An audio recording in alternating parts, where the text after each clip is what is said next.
Hi, I am Vipul. This is my clone Beta 12 Ash. Here we'll build a data product today employing machine learning, web scraping, and neural networks.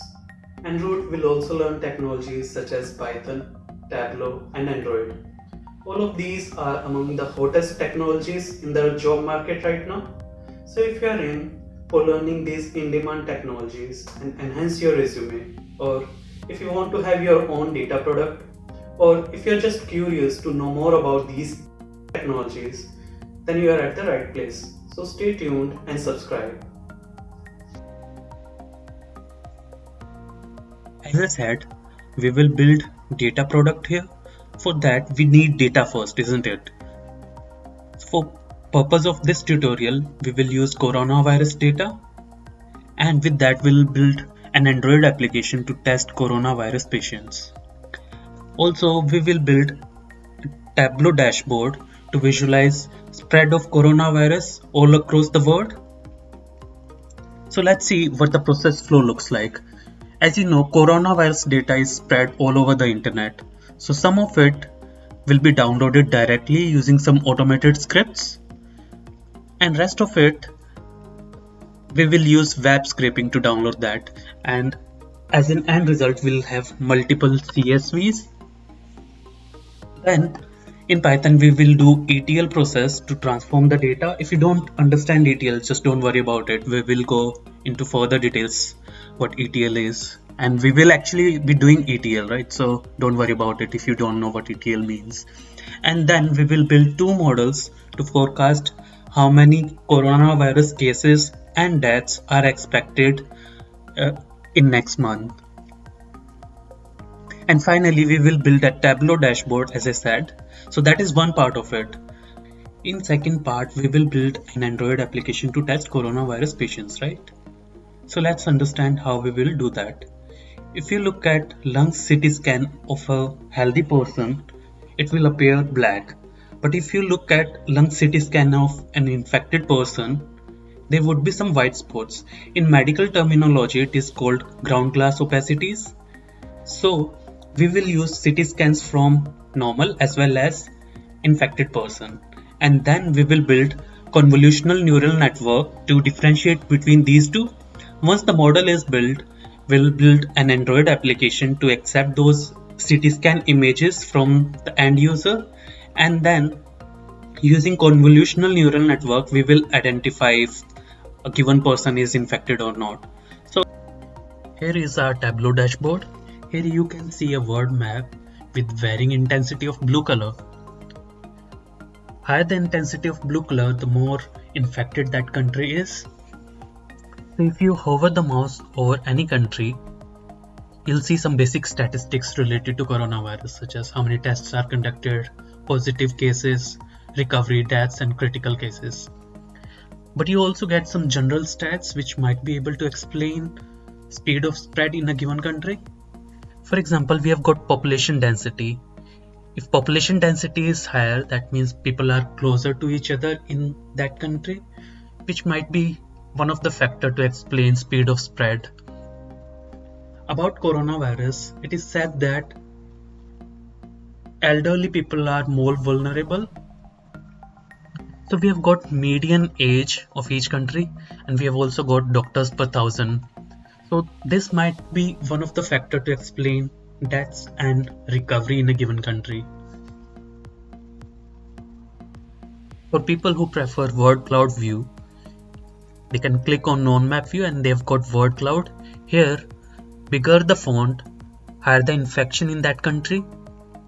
And you have got again coronavirus stats and some general statistics about each and every country. We have also got state-wise map view for US and China. So if you want that, you can just click on these buttons on top. Going back to the map view,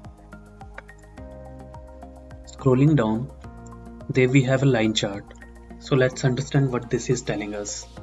Car lovers out there would know that a Ferrari can reach from 0 miles to 60 miles per hour within 3 seconds. So this graph is telling kind of similar story. Outbreak date for each country was different, so to see all of them through one lens, we are calculating number of days since identifying 100th case. So on this line graph, a steep curve tells that spread of the virus is quite fast, but a flattened out curve tells that spread is slowing down. So in case of Spain, we can see that curve was quite steep initially, but it has flattened out lately.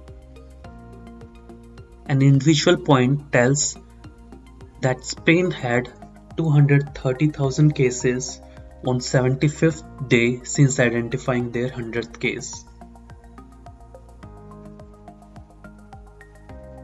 So it is important because if the curve is steep, it means that it is putting more pressure on healthcare system.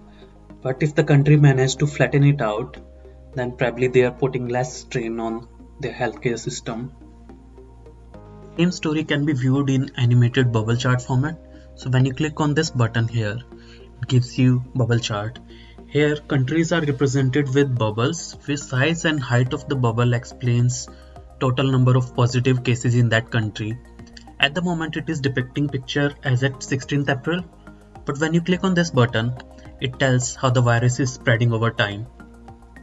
So if you notice, the bubble size as well as height is growing.